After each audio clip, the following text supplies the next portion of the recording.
IIM UPSC tuitions only in Tirumala IAS institute Chaitanyapuri. Call చేసి ఇప్పుడే join అవ్వండి.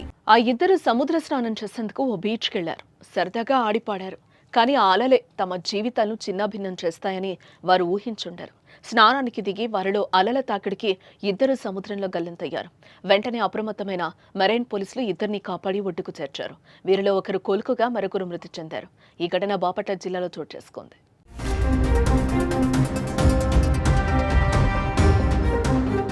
పర్చూరు నెహ్రూ కాలనీకి చెందిన వంశీ రాజేష్ సరదాగా వేటపాలెం మండలం రామాపురం బీచ్కొచ్చారు. నీటిలో దిగి స్నానాలు చేస్తున్న సమయంలో అలల తాకిడికి కొట్టుకుపోయారు. వెంటనే అప్రమత్తమైన మెరైన్ పోలీసులు ఇద్దరిని కాపాడి ఒడ్డుకు చేర్చారు.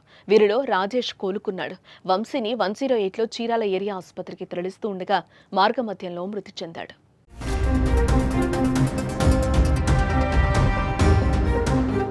అయితే ఇదే ప్రాంతంలో జరిగిన మరో ఘటనలో పల్నాడు జిల్లా పసుమర్తికి చెందిన రహంతుల్లా అలల ధాటికి కొట్టుకుపోతుండగా మరైన్ పోలీసులు కాపాడి ఒడ్డుకు చేర్చారు. సపర్యలు చేయడంతో అతను కోలుకున్నాడు.